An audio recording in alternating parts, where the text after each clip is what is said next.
Me and Jake running down the street with a handful of comic books, kicking ass and banging chicks and drinking booze No, not and me. smoking weed. Me. I'm married. Yeah, well, I'm married. Jake. Can't do that. Yeah. Off panel, off topic with Jake and Tyler. Sharing your life with a friend is the best thing you can do. Welcome to the show. Tip your waitress. Episode 213, everybody. It's Tyler and Jake. We sang at the beginning of the show. Didn't even have a timer. 20 seconds. I'm going to take a second here and speak this, but I'm not going to speak the rest of the show. I'm just going to No, absolutely not. I quit. I'm going to stop you right there. I'm not participating in that bit. Are you sure you don't like? Son of a... All right. I will punch you in the duodenum. All right, let's do this. Oh, you think you're fancy? Yeah, I fucking do. Well, swear. How much time we got there? For those of you, maybe a minute. For those of you not in the know, we have a running minute, thing. like a little minute? over a minute, little over a minute. That's pretty good. Is it? Well, considering that the singing. Can I get to today's show? I was gonna explain the bit to the people. They don't need to know it. Who haven't? The joke is better when you explain it. You're right.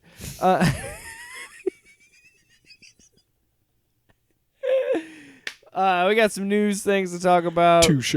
We got some comics that we read 5 books technically. God, 2, 3. Because we read I read all 3 issues. Oh my God, of Supergirl. Yep. But Supergirl is going to be a little different because we're going to cover that kind of like a trade.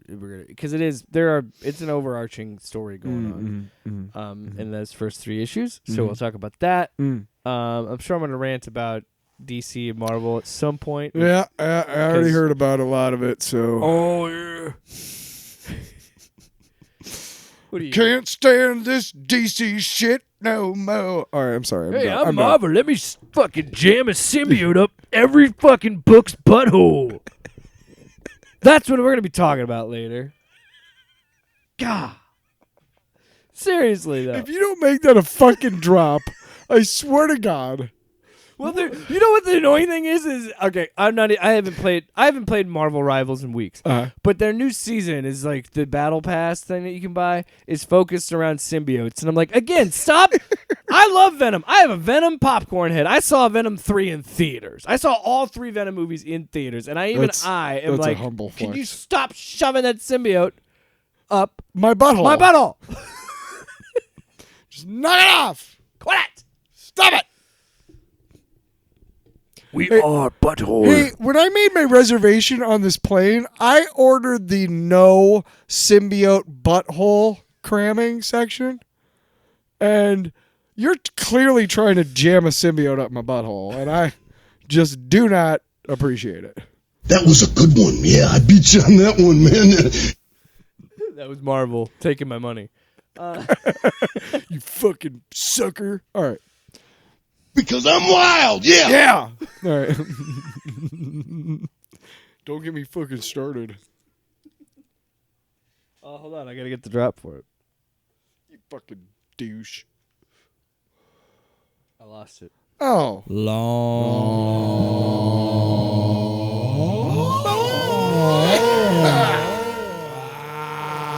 It's a long box. I like it when it's loud. That's what he said. She said. I don't know. Somebody's saying it. Tyler Allen. I get to go first? I guess if you want to talk about that crap. You've talking about video games all fucking I am time, gonna talk asshole. about a real game. I'm kidding. Go ahead. So, I still have Marvel Strike Force on my phone. I've talked about that game before. But over the last year and a half or so, all the free stuff that they would give you for just logging in and grinding, you know what I'm talking about. I'm not talking about getting on the gay app. I logged into Marvel Strike Force grinders. and I grinded. I met 3 dudes. Hey, maybe Grindr has a login bonus. I don't know. For maybe daily. You get 3 new dudes looking at your profile. I don't know how it works. I don't either. I have never used I have no idea how Grinder works whatsoever. I do not know how to switch it to night mode. Always turn off your location. What? What? Anyway. Hey. Okay, so but over the last year and a half, like the freebies and stuff for just playing the game, there was stuff like every week or like once a month they have like a new campaign node, so you can go and play like a bunch of stuff and get great rewards and stuff, one-time rewards. Sometimes if you play those particular campaigns enough times, you get special milestones. If you did the stuff that it was like, hey, this is what you do in this game, you can get free stuff. Like, we will reward you for playing a lot. Of course, if you buy everything, you're going to be super, super, ultra great at this game. But there is a way to be good enough to have fun if you just grind. If you just go on and just buy new campaign energy and just sim auto win, all this shit. You get campaign or you get experience, you get money, you get blah blah blah. You rank up your characters, all that shit, right? So I really, there's a thing where like if you log in every day, it's called a streak, and there's like 5 or 6 different things for your daily milestones that you don't have to do because you're on the streak or whatever. Now I logged in like every day for like, I can't remember what milestone I hit, but I logged in every day like multiple times a day for a long, long time. And one day I forgot when I was in Florida, and I logged on one day and my streak was broken. After like a year and a half, maybe 2 years of logging in every day. You know what I mean? Did you look at it and go, fuck you, asshole? Yeah. Because I haven't been back. I'm just like, I don't really, I like every day at some point I'd be like, I have to log in to keep my streak going and to get my daily rewards and blah, blah, blah. Because that's all I'm willing to do at this point. Because I don't care. They've made it impossible for people who just want to play the game a lot to have fun anymore. So, well, that was a long time. Sorry. So, getting to what I wanted to talk about, Jesus. Come on, don't bullshit me. PunkoFreedom.io is a mobile game, and it is, as you would suspect, most of the characters look like Funko Pops, but it's Punko, so Punko, probably to avoid, trademarks and shit like that. But basically, the game is you start, and it's a tower defense game. And you have a tower at the bottom, and you have a dude, and he shoots various things depending on the weapon. For a while, I used like a freeze one, and he would be able to shoot really far on the screen, but only one zombie at a time. It's all zombies and shit and supernatural creatures. And the one I'm using now is like the Celestial Sword, and what it does, it doesn't go as far, but it does like multiple characters at once, or hits multiple enemies at once. And I've liked that one because it's a higher rank, whatever.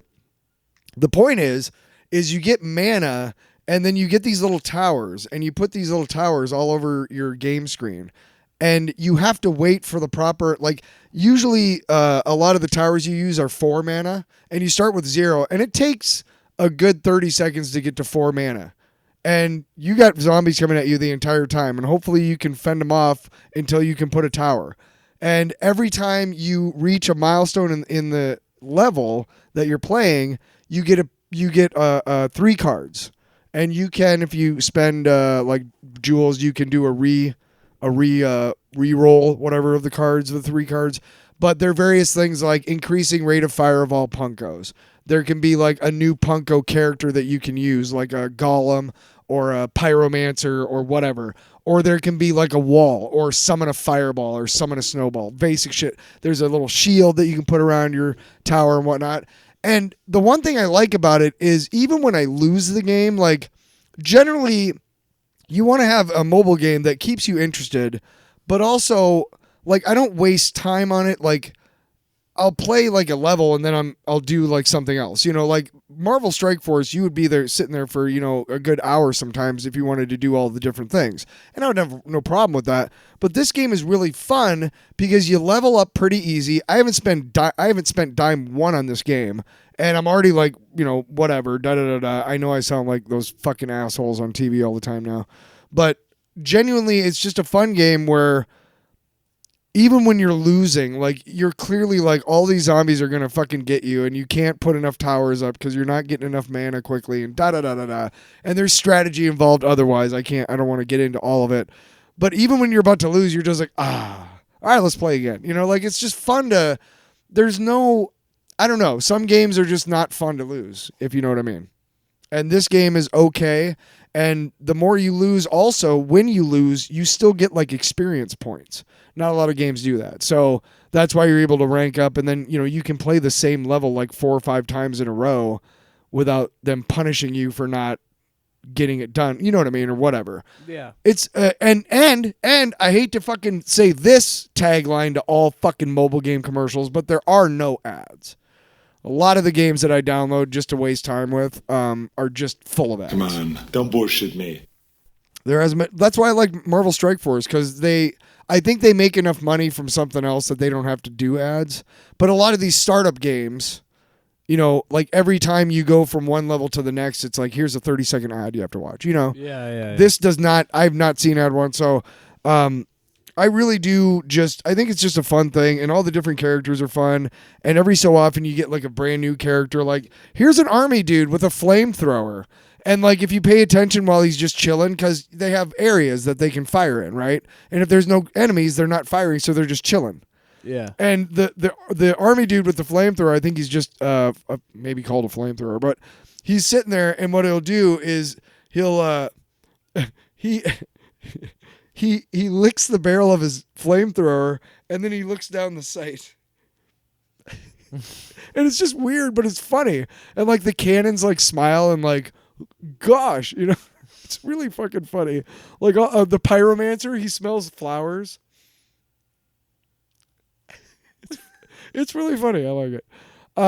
Point is that I like it. It's a fun game, and I've never gotten to do a game.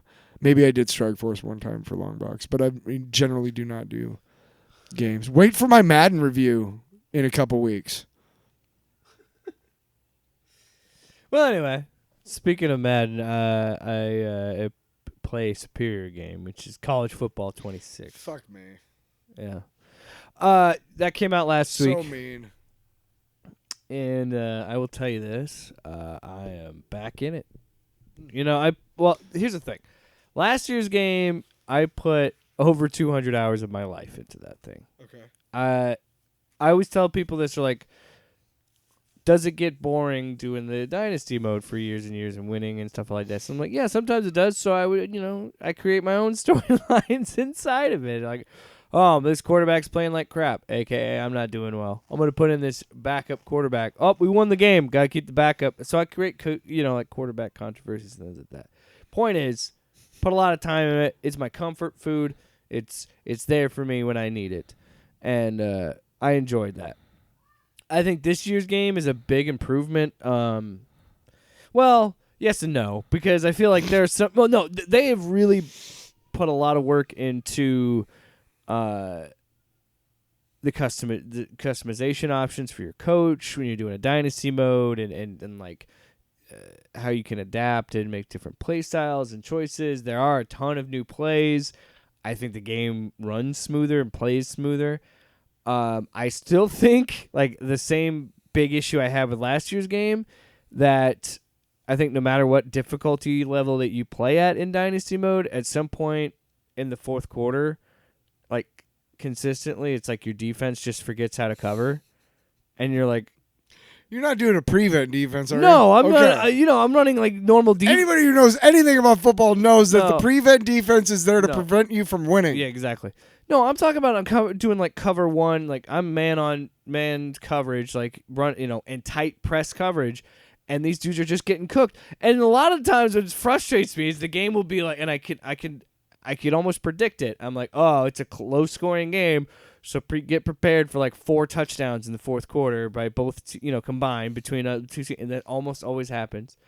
I am fucking furious at that game though. So, like last year, they brought back Team Builder where you can create your own stuff. They did that, got a complete overhaul where there's a lot more custom. Like last year, you could pick a stadium. Like I picked Nebraska Stadium because the team I made, I'm from Nebraska. I'm always gonna put another team in Nebraska.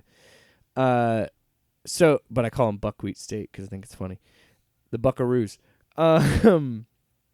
You can get them on PlayStation. I uploaded them. That is really funny. So, thank you. You should see. I'll show you the design today. It's pretty sick. But you could just like pick the stadium and then that would be it. You went from NPR to country radio in like 10 seconds. Thank you. You should see it. It's sick. Drink Mountain Dew. Yes, you stream. Anyway, just like the stadium and the website runs a lot better than it did last year. I still think it's insane that they just don't have the team builder built into the game offline. I think it's silly that I have to have my PlayStation completely turned off and be logged out of the game to be able to use it on my laptop to create the teams to upload to said game. I feel like it's archaic. That's really stupid. It is. It's extremely stupid. Dumb as we hell. live in the year 2025. Do you think they'll make Madden like that this year? It's like for franchise mode? If you do team builder with Madden, that's what's what it's team like. builder? It's you create a team and you put them in the game. No. Yeah, no. All I do is franchise mode. Yeah, you won't worry about that. Cool. So, that's all I do. Well, and I cheat. I make them all. I spent way too much time. My opponents are dumb. You want to talk about ADHD hyper obsessions? Football uniforms. Don't know why I'm Oh my god! Yes. So that's why I love the. Sorry. Well, I like where your head's going. But that's why I love Team Builder, and I spent so much time in that, and then bringing them over to the game. Do you get to design a stadium? Yeah, you design the field and everything.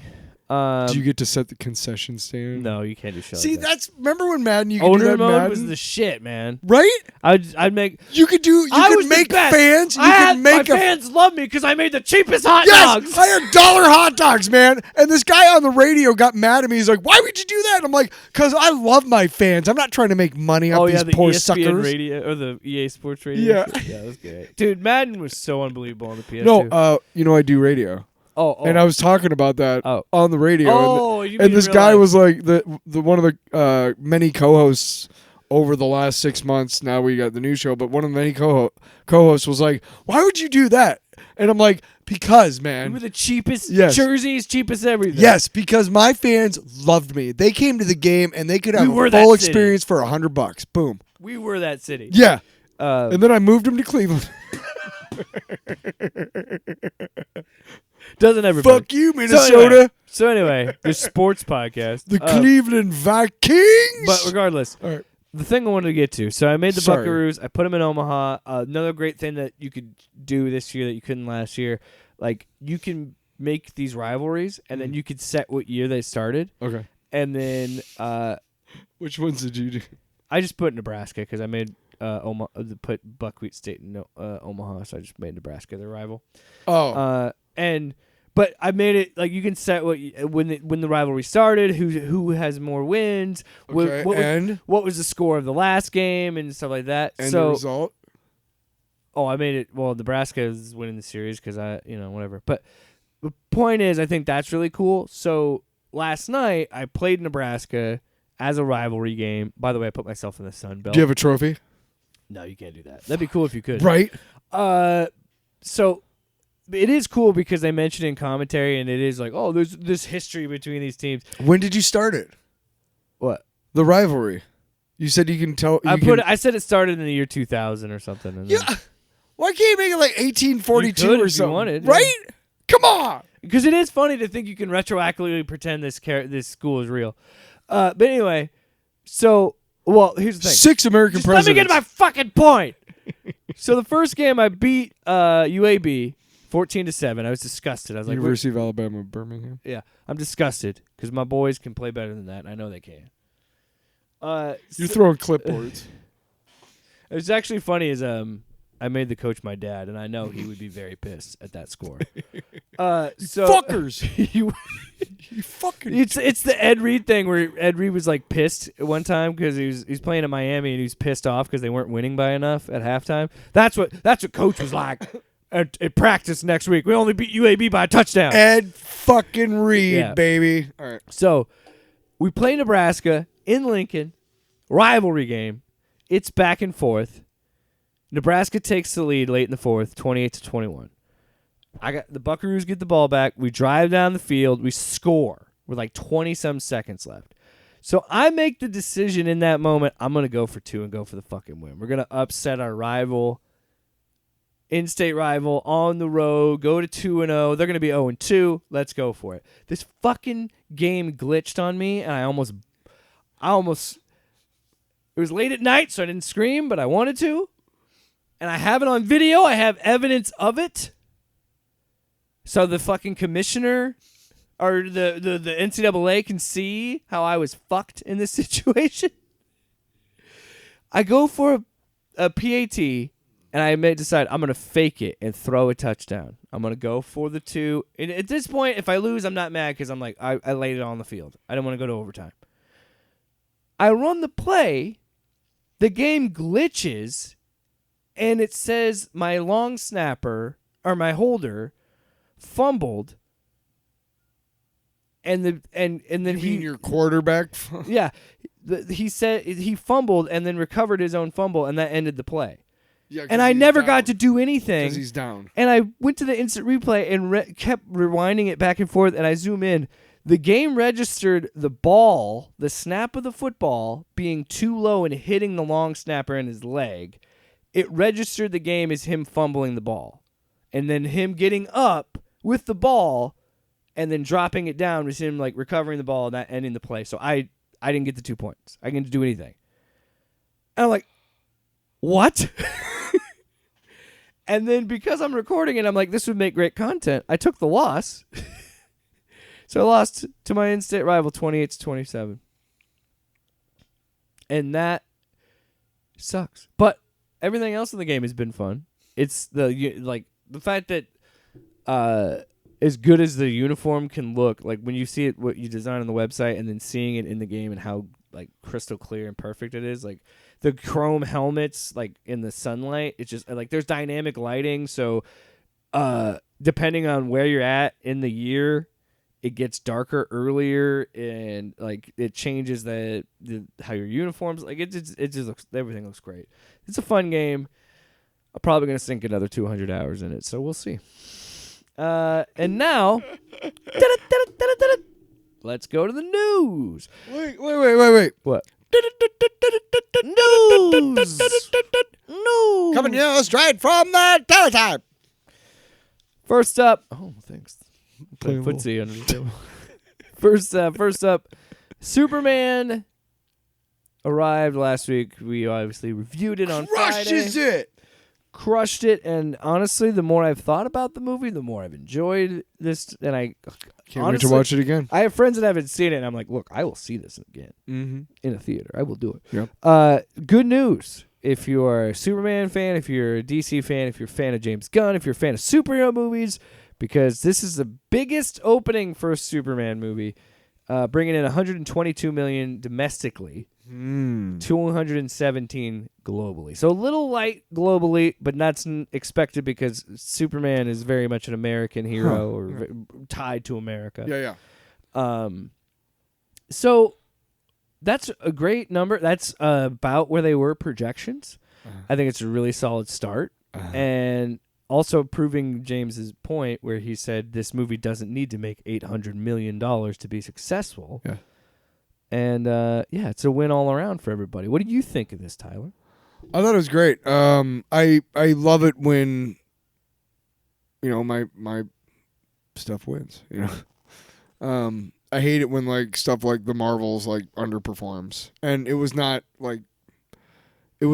up to standards, I don't think. But the problem with that is that the chuds and shit are going to look at it and say, well, it was a female-led movie, so duh.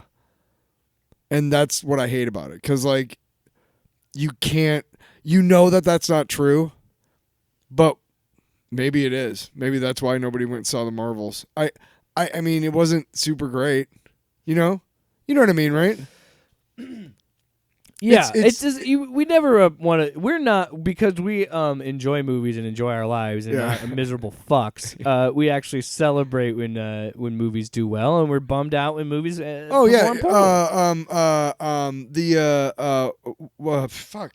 the last Black Panther movie. Yeah, Wakanda Forever. Wakanda Forever, like, underperformed pretty bad. No, yeah. I mean, compared to the first one, well, and compared and Marvel, to all the, but MCU is going through a slump. Marvel was on a streak at that point, sure, like because they had gigantic drop offs in the second week. Right. That happened with that movie, and that bummed me out because I was like, now don't get me wrong, I didn't think that was like super great either, but I don't know. Well, and I think it's another thing too to just show you how weak that backlash was to the movie and calling it super woke. Because my favorite thing about it was seeing, like, I watched Nerd Rock. I wanted to be like, okay, is there really anything worth looking at here in terms of their reviews to see how they would respond? And a lot of them were like, it's not super woke, but it's still bad.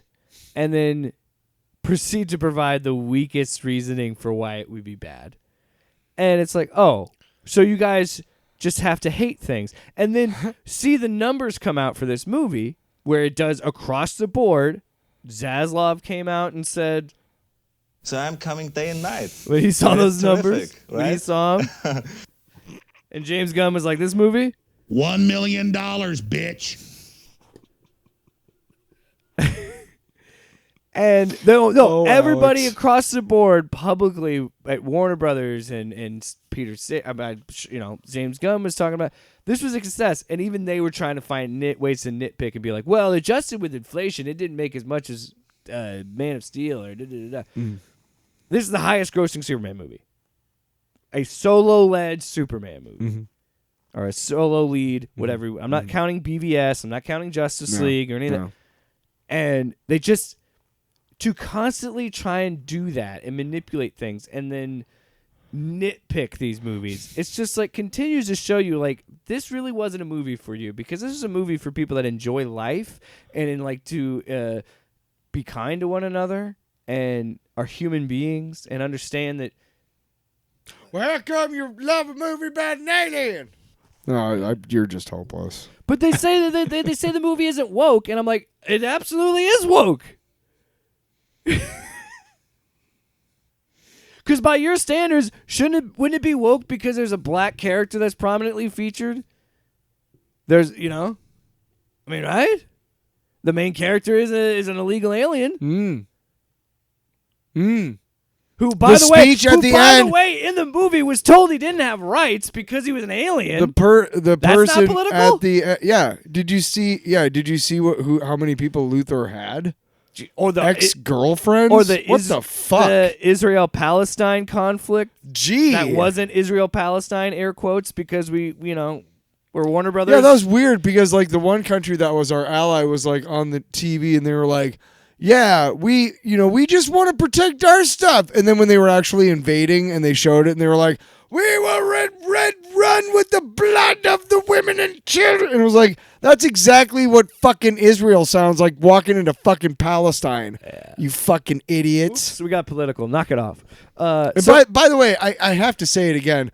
Being critical of how genocidal Israel has been towards the West Bank and Gaza Strip is not anti-Semitic. I am fucking sorry if you do not get the distinction. Yeah. Okay? Yeah.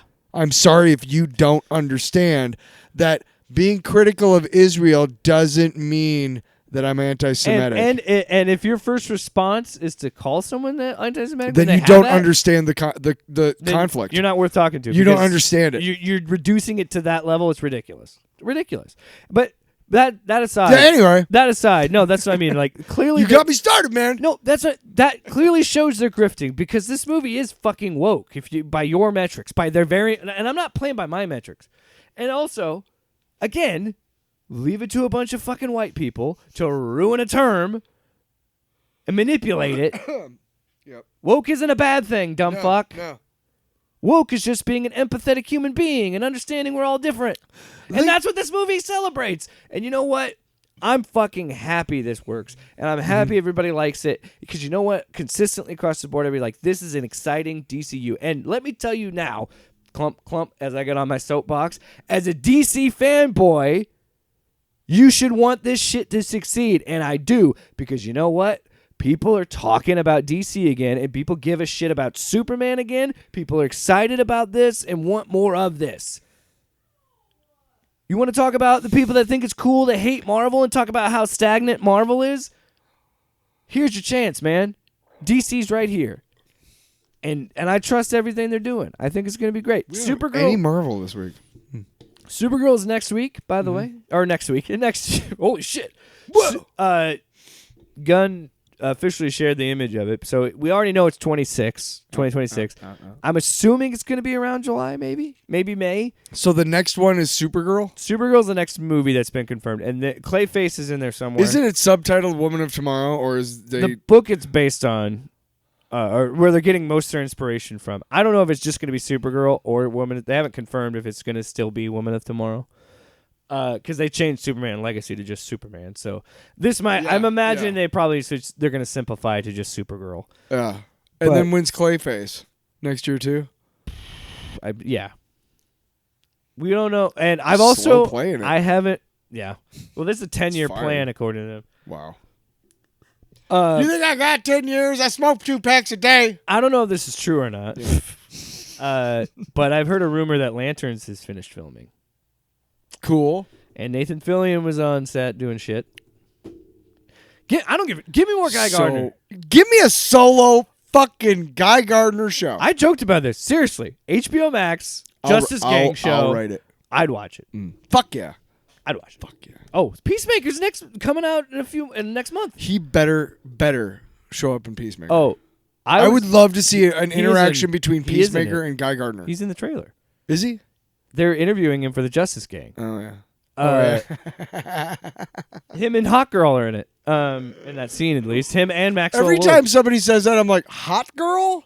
That's a weird name Hot for Girl, you know? She's a hot. That's what the joke was when we played Rivals. If there was an enemy Hawkeye, we would say there's a hot guy. Hot guy over there. I like it. I love it. I love it. The hot guy's shooting us. Was that a little over the top? I love it. I love it. I love it. What are you, David Zaslav? Can you bottle that shit up and sell me a couple of cases? David Zaslav, anytime James Gunn pitches David something Zaslav. Coke fiend. Yeah, he saw the numbers and he said... So I'm coming day and night. I mean, it's terrific, right? Don't we have something more like, Less vulgar? What? No, I want something that is more energetic but not Macho Man. Well, then I'm fucked. You're like, well, fuck you. Let's get on to the books. Misery, that's what you Do we have any Clarence Boddicker? No. Have you gotten any Clarence fucking Boddicker? You burned the fucking money. You're burning my heart. Hey, we got... Oh, by the way, we're not done yet. We got one more piece of news. And we need to have a conversation because this goes for Marvel and DC. So 2 pieces of news I want to talk about that frustrate me. Yeah. And it's like, this is why, and I know I say this all the time, I love comic books too much, and I love comic book shops. And I want to, I want to keep supporting this industry, but I feel like the only way I'm going to get fulfilled is by doing trades and only sticking to doing trades and runs because shit like this is what frustrates me. So we mentioned last week the Age of Revelation, that there's going to be another massive fucking X-Men event for Marvel in October. Guess who's going to be a part of it? Now, we've already know Spider-Man's going to be in it because there's a radioactive Spider-Man story and blah, blah, blah, blah, blah, blah, blah. So now, we also know this as well. The Sinisters 6 storyline is in fact what I thought it was last week. It's a Sinister 6. Get it? And they're Mr. Sinisters? Yeah. No, that'd be better, I think. No, instead it's a team of a bunch of, villains because we had to have a villain team. Mm-hmm. First of all, 2 of these annoy me, but one is especially. So on this team... So Mr. Sinister's not involved? He is. It's his team. Right. So Sinisters 6. I know. Yeah. That's what I said. So the team includes Havoc. I'll do it as Chris. Everybody stand up when I call your name. Some call him Cyclops' brother. I call him Havoc. What? I like the picture Christopher Walken doing a spoken word thing. Havoc. Stone Cold is in the audience. What the fuck is he talking about? Some call him Corsair's son. Havoc. You know, she's got the hot. What the fuck are you doing? What's Black Cat's name? Felicity Day. Felicia Hardy. Felicia Hardy. What the fuck am I thinking? I don't know. You just made up. Felicia Hardy. Felicia Hardy. Yeah, Felicia Hardy. She loves Spider-Man, not Peter Parker. She's also Black Cat. A thief. What? Domino. What? Yeah, I'm not doing the bit the whole time. My least favorite mutant because it's dumb as shit. Omega Red. Oh God. What? It's stupid. And I hate that he's popular. Phantomix. Phantom X. Phantom X. He's pretty neat. And then the sixth member is Venom. Venom. Wait, can I simulate? Hey, I'm trying to simulate banging my head Tyler, against can the we do wall. some theater of the mind? Yeah. I'd like you to play yourself, and I'll be Marvel. Knock, knock. Who's there? It's not a knock, knock. Who's there? I'm knocking No, on I the know, door. Knock, but knock, knock. yes, Yeah. who's there? Oh, yes. Hi, Tyler Allen. Hey, what's How you doing? Who are you? Me? Mm-hmm. I'm John Marvel. What's your name? You came to my house. You don't know my name? Tyler Allen, right? Yeah, well, it's weird. Are you I'm selling John something? Marvel Comics. I mean, because you I'm know John my name. Yeah, Okay. I'm John Marvel from Marvel are Comics. you I'm gonna need you to shut your inebriated? goddamn mouth, Tyler. You've been Honey, call the police. you've been a supporter of us for. I'm gonna need you to wait out in the hall. Okay. You're but- killing the bit. You've been a supporter of I it. thought you wanted me to be real. Fuck you. You've been a supporter of us for how long? All my life, John. Oh well, let me tell you, Jan. That's nice. It's fine, honey. He's fine. It's nice to hear that. I'm gonna need you to He's bend cutting up some Hey, cocaine. hey! You see this jar?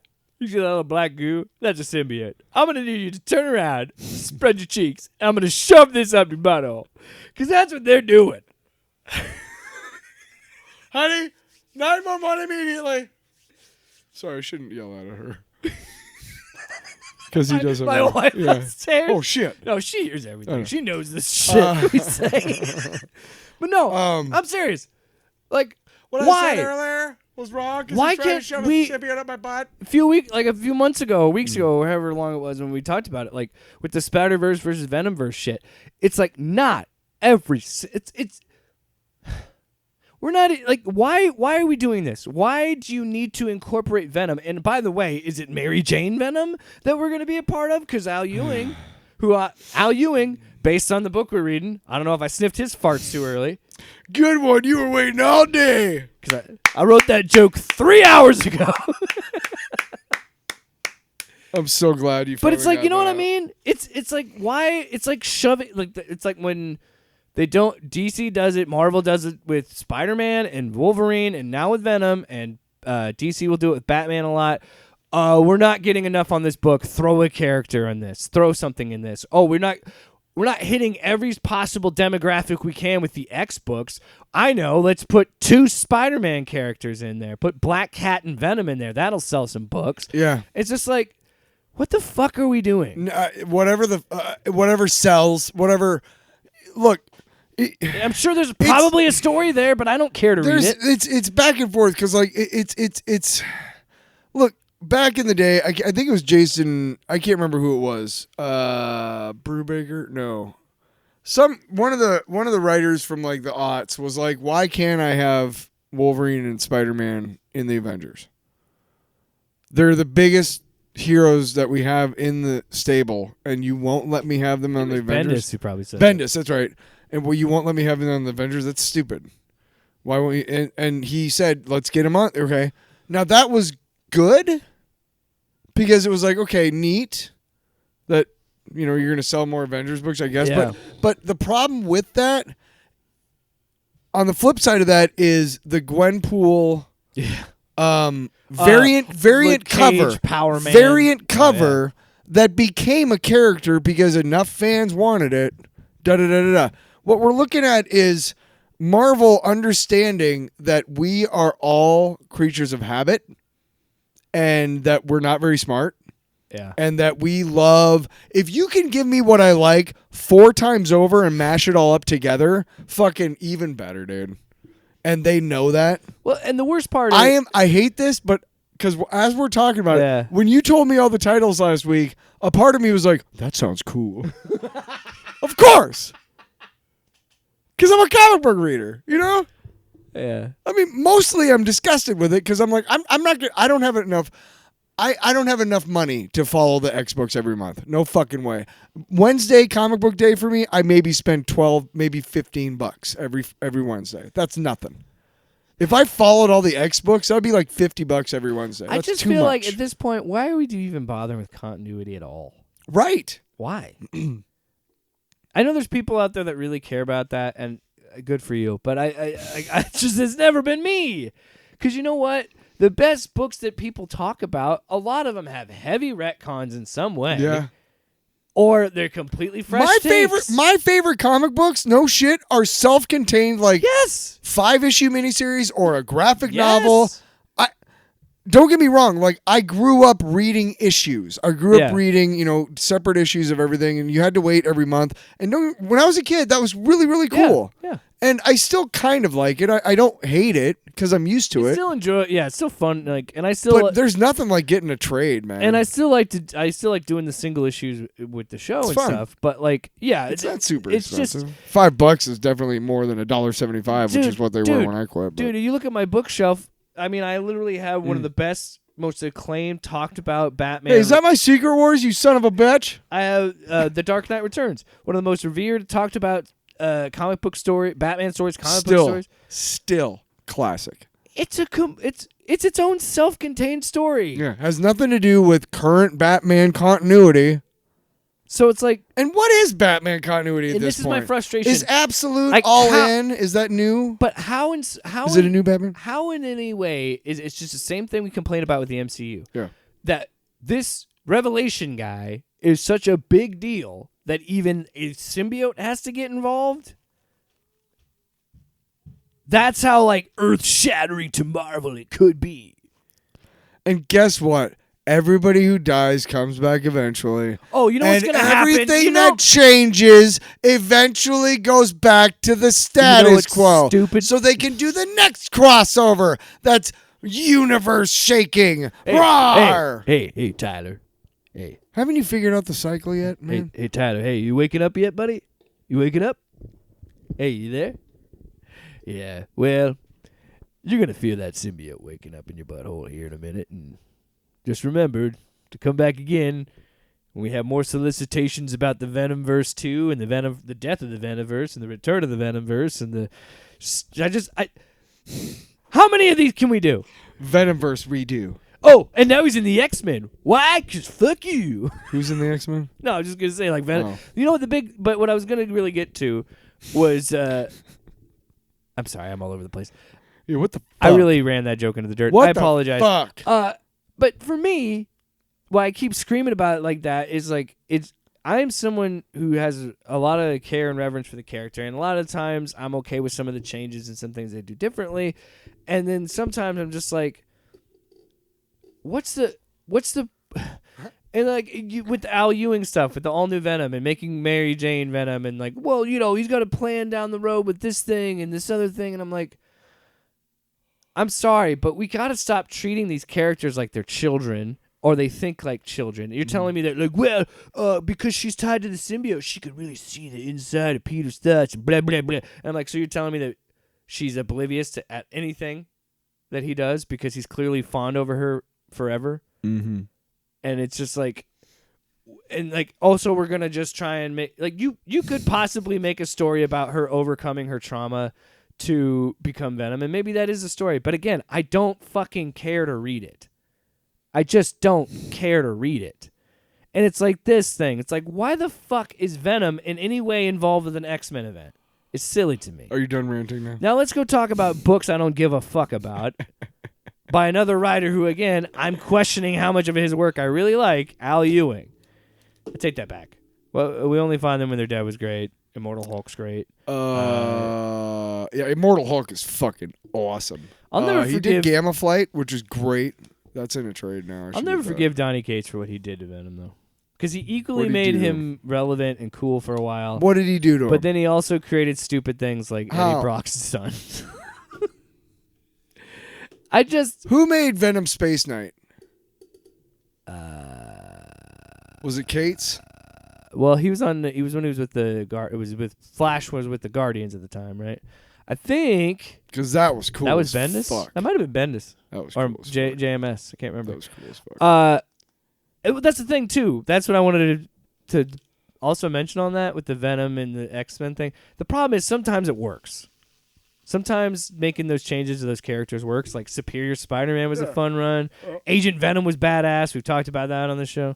That's the issue. Yeah, Agent Venom. Okay. And then you have an example of something where like, let's go a different direction, and I couldn't care about. It's Absolute Green Lantern, number 4. Number 4. Now I've said, and I've stated this ever since issue 2. When I think after 2. Oh, by the way, I could write a book about what you don't know. Guess what time it is? I think we at least gave it issue 2 before I was like, I don't want to read it anymore. yeah. But then I got 3, and I was like, look, I owe it to myself to do at least the first 5. I was ready to hop off after 3. I was ready to hop off after. Well, I couldn't happen, and I bought 4. Why? Why did you buy issue number 4? I already told you. I committed to buying the first 5 of each fucking book, you fuck. And I really don't. Do you want to go through it? I don't. I don't care. No. It's just more mystery and mystery upon mystery. I do want to talk about something. Sure. And this is what I think some of my frustrations with this book are. I've been giving him shit this episode, but I truly do like Al Ewing's work for the most part. I do too. And you know what, dude? There are several writers, and that not every book's gonna hit with you. It's just not. It's not gonna happen. Sure. And I think this is an example of that for you and me. It's just not working for us. And I think it's being too like mysterious. And what frustrates me is the more we keep reading these modern comics and doing these issues, yes. The thing that I keep getting annoyed by, and I talked to you about it before we went on the mics, was I am so sick and tired of using these flashbacks as story. Like every third book I fucking read, it is the same shit. It's action, action, action. Well, we got to slow down the pace of the book, so let's do a flashback. I thought we were finally going to get to the fucking point of what the fuck happened. In this issue. They used that in this issue. Not really. Flashback, flash forward. No. Shit. I'm saying I thought we were finally going to learn what the fuck happened in Evergreen, right? But no, it's just a big green explosion, mysterious, and then Hector Hammond. And I'm just like, I have to give you 5 because I promised myself I would, and I'm a man of my word who's gassy. Be without fear. I am being without fear. Whatever the fuck that means. Yeah. This fucking platypus rocks. So we find out where the people went. Oh, and then Hal Jordan turns into like a black hand. Black yeah. Star, black, yeah, I think Who it's gives Black a Star. shit? It's Black Star, yeah. Whatever. Isn't Carol Ferris and Star Sapphire in there too? Some fucking where? Who cares? Fuck off, Al. Oh, you're reading it now? Oh, well, then they're bringing up Cord. So I'm sure they're bringing up the Fear and in the yellow, but it looks orange, which is technically greed. So what are we doing with that? I just don't care, man. You've gone too far off the reservation, my man. Al. Again, there's still that giant lantern logo and the yes, and it's just so anybody that didn't get smacked into it and got turned into paste was actually taken to OA for judgment. Oh, I didn't even want to get into all that crap. I don't fucking care. I don't fucking care. All right. Anomaly. Shut the fuck up. That's what Abin Sur says. You're a fucking choir boy compared to me. Yeah. A choir boy. Yeah, fucking amen. Yeah. Next up. Tonight! Oh, sorry. I could write a book about what you don't know. What the fuck? Oh, hang on. Is it Fuck you. I think it might be break time. We always take a break. Is it good? I want to be clear. I'm not in an angry place. There's just some things again, my frustration with these. I don't want to take a break because I think you're angry. No. I just like taking breaks. I'm glad that we're getting into things that we actually like, because I feel like we're getting a little angry this episode. And a lot of this frustration with this book, with the stuff we talked about before that, it's just like, we truly care about this shit, and we really and I know Al Ewing is a great writer. He is just not giving us the hook yet. It's not, and it's it's four-ish. okay. It's okay. Somebody might really like this, and I'm sure that both the writer and the artist are proud of their work, and they should be. Okay? Yeah. Because it's not easy to do this I'm just shit. saying, it's a lot of passion, and you. Yes. I love Green I'm Lantern, mad and, because like, I haven't gotten the hook. Good comic books hook me by issue 1, by fucking page 1. By the time of the title page where it like explains what I better be hooked. If I'm not, then I'm not buying issue 2. And the only reason I'm doing 1 through 5 is because we committed to the other ones. And the other 3, the first 3, like one we're gonna do here in a second, have been great. I gotta say, anyway. I you and I were talking about it, Yeah. and I think you and I we've been kind of going back and forth about this, but outside of the Trinity, I don't think the absolute books are hitting as much as we'd like. I'm enjoying Martian Manhunter more than you. I love the art. That artist is one of my favorites. And don't get me wrong, I like the idea of it being a police procedural kind of thing. I still read every panel and every bubble. You know, I still read the story. I don't just go, oh, I still read it. But it's also not, I mean, if you're telling me that the hook is, that, you get what I'm saying? The Flash also, like, what is the hook? What is different? You're showing me all his rogues, but what is different about him? What's going on with Barry? Martian Manhunter. Okay, John Jones is a cop, so is that a figment of his imagination? Is it something that's real and he's the only one who can see it? We see with the art that sometimes he's breaking, you know what I mean? Like breaking off rays of the sun and shit. You get what I'm saying, right? Yeah. Like, what is the hook? It's the Martian mindfucker. What is... That doesn't tell me anything. Although I will say that was a stellar piece of let's change comics, right? That's so good. Right? Yeah. Anyway. But why am I so right? And again, I think that's where just that frustration comes from. Because for me it was exciting to be like, okay, what can we do with Green Lantern? Excuse me. And I think it was a little bit of me being my expectations of what I wanted and being the fan. Again, Al clearly go ahead. I want to be just because and I'm glad you said that too, and we made that clear. Just because we're not enjoying it doesn't mean you can't. And I still think I said I was sniffing his farts.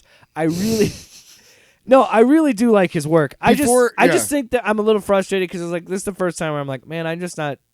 Before we get going, before we take a break, each one of the first three was like, okay, they changed something fundamental about the character. That example, Bruce Wayne isn't rich. Clark grew up on Krypton.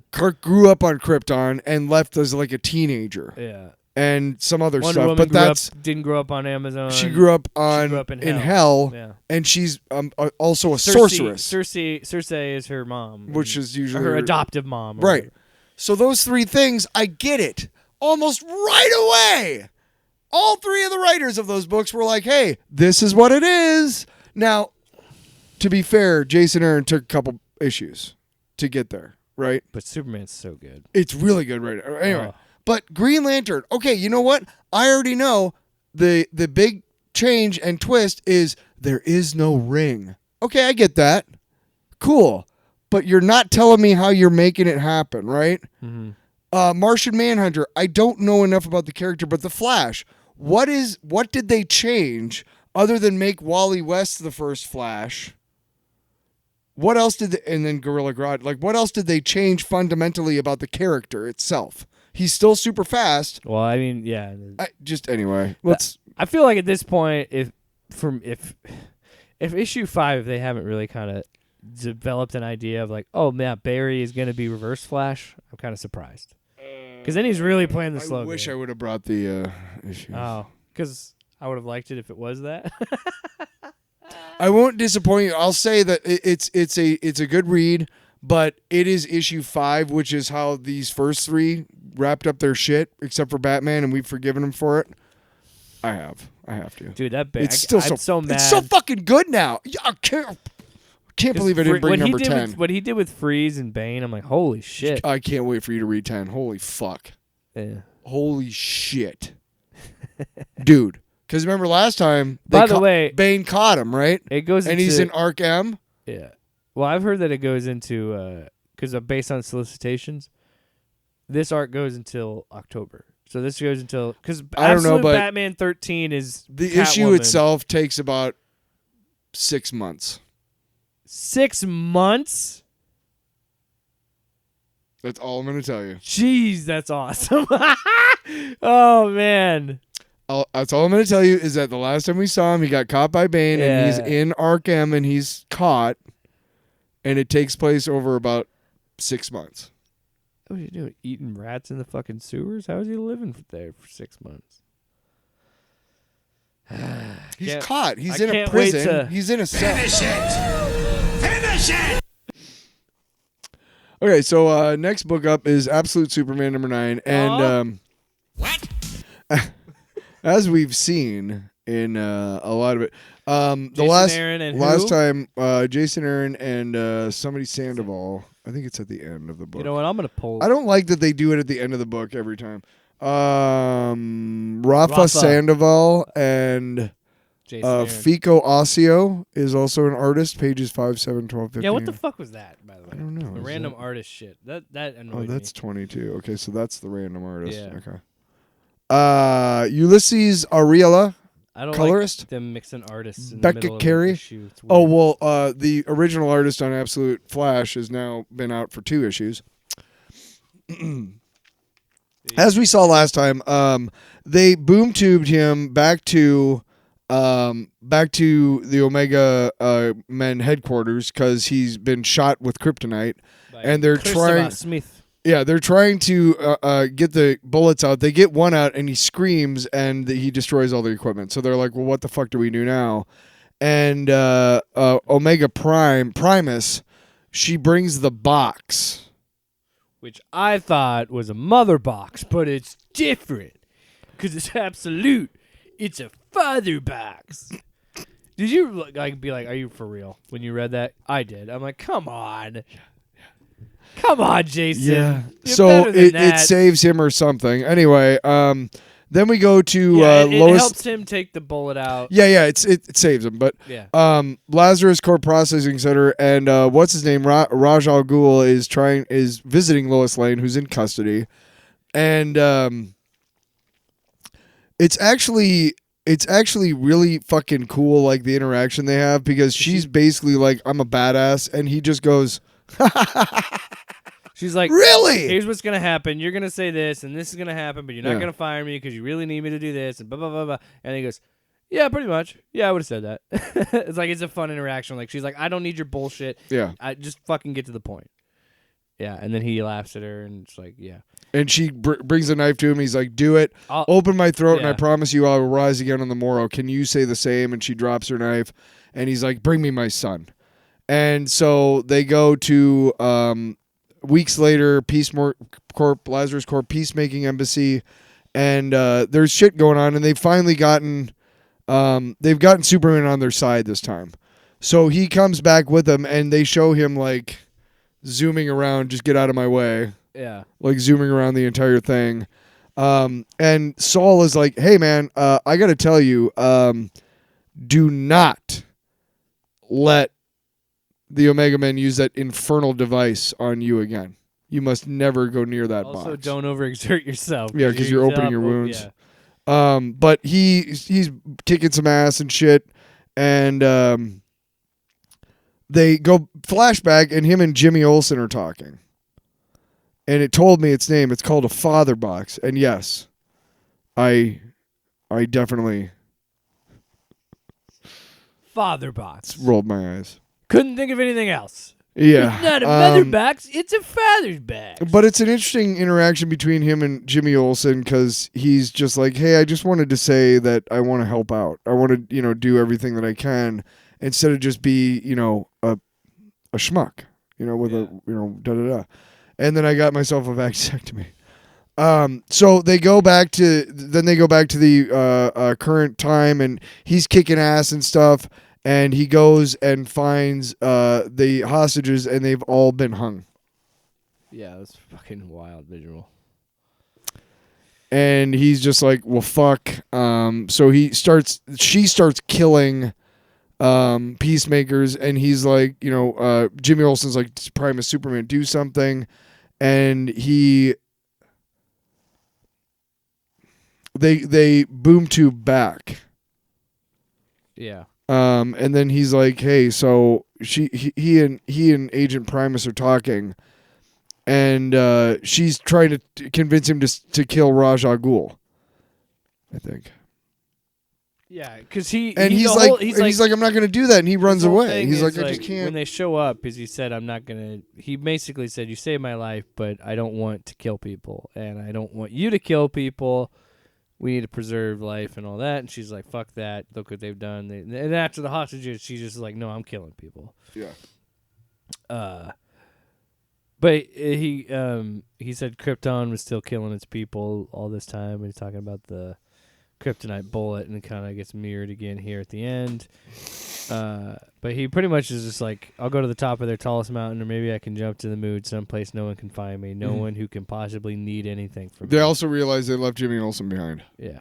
Agent Alpha. Yeah. And on the last page, he's being interrogated by Lois Lane. Yeah. I will say, you just do it. You just do it. The Trinity continue to carry the banner for the Absolute books. Like, this book is still awesome. I still think it's interesting because it's hard to go from James Gunn's Superman to this Superman again. Yeah. Because it's almost like going... Well, see, I read that before we watched Superman, so... Oh, yeah. So I saw that, and I'm watching this, and then it even has the Superman poster on the back of it. So it's hard for me not to do that. But, like, that aside, no, I enjoyed that issue a lot, too. I think that I like the rift of Jimmy still kind of be... Like, again, Jason kind of playing around with the idea of, like, Lois Lane is still the hard-ass person that she is. But she might be working She's for not the a journalist now. Yeah, she might be working for the bad guy. She's a merc. And Jimmy Olsen, same thing. Instead of being a reporter, he is a revolutionary with the Omega Men. And then, you know, that whole rift with that group. And I'm very interested to see how this Ra's al Ghul... And what do you think Ra's al Ghul was talking about? It says, "Bring my son home." Yeah. And they mentioned that it's the son of Ra's al Ghul, and like, I don't know what they're doing with that. He's talking speaking metaphorically. Yeah, I know, but it's like, what? Unless Aaron's got something up his sleeve, which wouldn't surprise me. No, I feel like he intentionally did all that stuff with Krypton and stuff to kind of make that be more of that. But anyway, as we continue the Summer of Superman. You know what? Excuse me. DC, I noticed you can give me one of these stupid covers and keep it at $4.99, you sons of bitches. You fucking cocksuckers. Cowards. Oh, bullshit. $3.99. Fuck you, DC. Fuck you. Fuck you. You couldn't handle it. Fuck you. That $1. That $1. That's a great picture, though. Supergirl #1. I saw and drawn by Sophie Campbell. Yeah. It's first of all, I love the art. It's the perfect mesh of comic book and cartoon. Yeah. It's very stylistic. And it starts off with this princess shark. Yeah. Which is pretty cool, and she just takes her out to the ocean and drops her. And Krypto's around, and she's just going back to this Fortress of Solitude. I want to be clear. We're doing the first 3 issues, so like we're not going to be touching on everything. Oh yeah. Well, she's basically showing like who she is. She hangs out in Kandor. She's got a dog and a cat. She's just she's a normal. Would you say she's? I'd say she's in her 20s. Yeah. I would say she's seems to be a little bit older. Yeah. But young enough to like but it's very much rooted in the current like time. There's cell phones and social media and stuff like that, and there's a girl who is very jealous but also envious, and maybe a little bit of a girl crush on Supergirl from Kandor. Yeah, she still looks over Kandor, so she goes back and saves this girl. Mm-hmm. And she saves her, and then she leaves and goes back to her life on Earth. And then she has some other adventures, you know, and then she eventually. I can't remember all that issue, and I just read it. Well, the main arc now. Well, she goes back home. Essentially, what she it's goes about is back she goes home. back to Midvale. The main arc is she Midville. saves the girl in the first issue, and then later on, she goes back home, and there's a counterfeit Supergirl. She sees a Supergirl model, right? And it's like, why is all the Supergirl? Why shit she here? has bigger tits? Why is she bustier and thick? Like she's got bigger thighs. Like she's very much curvier drawn. Right? Yeah. And so then we find out later in the second issue that the girl that she saved in the first issue is the one that's posing as her. She got out of she found a way to portal herself out of Kandor. She ended up on our world, and of course, because she's Kryptonian, she gained all these the powers. superpowers. So she and disguised herself. It made her hot because she was like, "Oh, I'm beautiful." Yeah. But she also hypnotizes like everybody in her hometown to believe that she's the real Supergirl and not Supergirl. Laura Lar. Yeah, it's something Lar. Yeah. But eventually Supergirl is able to stop her. Well, she sprays her with something and it messes up her suit too. So So it's a P, so they call her Phony Girl instead of Super. So and yeah. it's so that's what I love about this book. It's silly. It doesn't it's a fun book because it doesn't take itself all that seriously. Yeah. And it's an enjoyable But read. basically what's happening is this counterfeit Supergirl is just through various means is just fucking with Supergirl's life. She hypnotizes everybody in the brought town. out Titanos. Yeah, she's clearly she's, hypnotized everybody, and then so eventually Supergirl breaks her hold and she's pissed and she goes and finds a new costume. Well, here's another thing that I'm like, interesting. She needs help, so she calls Lena Luthor. Yes. So now she's which I didn't even know that was a Lena character. Luthor helps her. Yeah. Not surprised. Yeah, Lena Luthor is actually a big part of this book. Yeah, she's like her woman in the chair. She's her that helps her. No, that's what I mean. She's like her oracle. Like she is to Supergirl as Microchip is to Punisher. I stayed in universe. It made more sense. Whatever. Bastard. It's the same fucking thing. Okay. No, fuck you. So anyway, the stuff will mess with her suit. Luthor can help. Lena Luthor can help her, so she helps her do that. In the meantime, it's funny because the book has fun with her previous costumes. They do a whole thing montage, and up on top and bottom, on the top and the bottom, they're showing the villain, and she's putting on a new suit too, which is funny because it's intercut. Yeah, and then the title page is them wearing her temporary suit and the new suit, but that's an issue. That issue 2. I'm trying to Laura Lar. Let me pull this up. It's gonna drive me crazy because I'm gonna find her name. But anyway, yeah, she's the main villain of this. So, my favorite thing is how this ends in issue 3. So, eventually. No, yeah, this is great. They get a tiny version of Titanos to help them.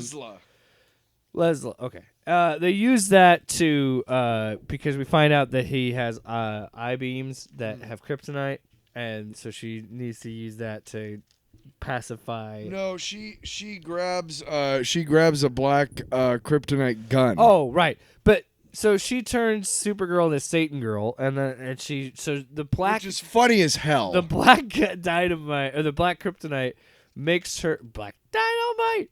The black kryptonite makes her like lose all the things that make her a good person. Like her moral compass is gone, so she becomes Satan Girl and is just a troll.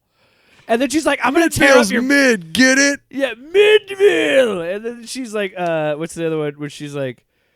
And she's she blows out the candles, because she's super powered, it blows the cake all over. In her thought bubble, party. she's like, "This is not right, but this feels so good. I feel good. I'm Satan Girl. Satan rules." It's really funny.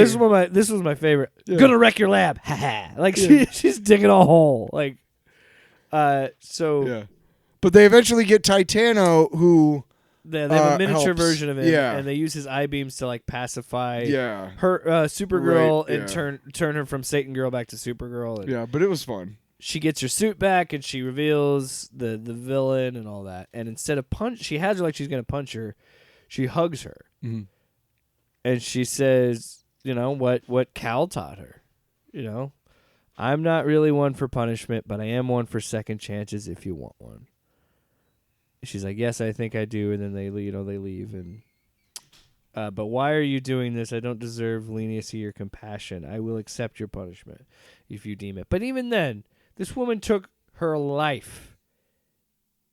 Identity crisis. What? How does it end? The parents show up from Candor. Oh, Krypton. No, from Candor. Oh. They're like Lesla's parents? Yeah, because she broke Yeah, containment, yeah. and they blame Supergirl's influence for her. Like, you did this to her. But yeah, the way that's so perfectly what a someone of the Kryptonians would do. And it's a genuinely funny book, and with it was a nice change of pace from the fucking over seriousness. Yeah, because we do a lot of serious books, good and bad, of the Absolute books. To go to this, the Absolute books, yeah. To have this, and it's kind of a really cool palate cleanser. I love the art style. It very much feels like it's like that Harley Quinn HBO Max show. Yes, like, that's one of the things that I liked. But again, I think, but not as vulgar, obviously. Right. Well, it's comic book art. It's very fairly pop art looking. Yeah. Yes. Very, I like it a lot. There's definitely like a 50s, 60s vibe almost. Yeah. But it's modern. But very modernized. Yeah.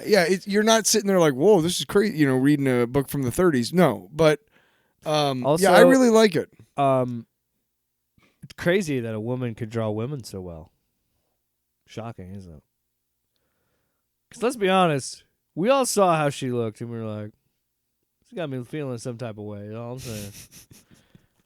No, she's thick, boy. It's no, that's what I'm saying. Like, I love how she draws all the characters. Well, and so much in her Supergirl looks great. The comic books that I grew up in, every girl looks the same. Every guy draws right. Every guy artist draws every woman the same, busty with small hip and small hips and or small waist and childbearing hips and a big ass.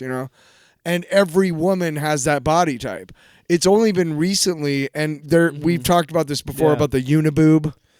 Yeah, which I don't have. I've seen what they're talking about. I don't have a problem with it necessarily. You said it in a much more mature way, but yes, that's what I'm glad that she took the lengths to make the women look distinct. Well, and you could tell that comes from we're not trying to play to the male gaze. Well, to be honest, growing up, like the way that they showed bustiness or whatever was cleavage. And one of the things about this book is that, like, she's got big hips too. Well, no, she's able to show that stuff without showing these tits popping out of the top of their shirts. You know what I mean? Yeah. She's able to show beauty and whatever like that without going down the very easy road of like, look at the tits. Honestly, right? Yeah. I mean, that's one of the things. And I didn't question it when I was growing up. I love the way that she draws Supergirl too. I like her Kara's outfit too. It is funny though because I did read a little bit of the Q&A thing they had in one of the issues, and she had an answer that is like the perfect answer that you should have if you are an artist in any way, where they're like. I think the question was who's your favorite Supergirl artist, and she goes, would it be bad to say me? And I'm like, no, fuck yeah, toot your own horn. I would do the same response, be like, I'm my favorite Supergirl. You know what I mean? Yeah. I mean, I think she did. I didn't read the whole thing, but I think she probably did give a real response, but another response. Yeah, as well. Like, well, and this too, but I couldn't name a Supergirl. But artist. no. If it were me, wouldn't you do? I know Tom King wrote a story about her. I guess. I feel like if it were me, I would do the same thing. If I were an artist, if I could draw, yeah, I would say that. Like, oh, I'm my favorite. I'm the fucking best. No, and I do love. And maybe it's because it is more of a comedic approach. I do love the almost obvious fucking foreshadowing. Yes. Of Lena turning on Supergirl. Very much. And I kind of love how the book addresses that in a tongue-in-cheek way, being like, I promise I'm never going to screw her over. You think, in so many of these books, they make the stakes so high because they think that they have to. Yeah, that's another thing I loved about this book. And the worst thing that's gonna happen is when she becomes Satan Girl, most of what she does is pranks. Yeah, she's not even that mean. No, That's just funny kind about of a it. shithead, kind of a dick. It is mean. She's just kind of a but dick. like I said, she's just being a troll. That's it. Yeah. And so, I mean, like, even when, like, the other girl steals her life, you know, like... and she still it's forgave fairly her and said, you deserve It's resolved fairly rehabilitation. easily, you know, without loss of life or, like, major property damage. And she, like Cal, understands the only way I'm going to get through to her is tell her, hey, you're a lone... It's okay, dog. You are a lonely person. I thought he farted. You're a lonely person, and you just need someone to tell you that it's okay. Yeah. So Do you think he can smell her through the walls? I don't know. He's just you lay down. He's fine. If don't address it on the show. Don't address the dog. No, yeah, I enjoyed that book a lot. I'm gonna keep reading it. Happy surprise, that book. Well, I saw issue 2, the cover, and it's like, you know, it was one of those fun, you know, like inane Boring conversation. backstory. Yeah. 2 Supergirls, Yeah. Titano, you know, and it was like, that looks fun. And so I got to, and I went to the rack where the, you know, the current issues, I guess, or whatever. And I just, you know, do they have number 1? And they did. So I got that, and I got number 1 and 2.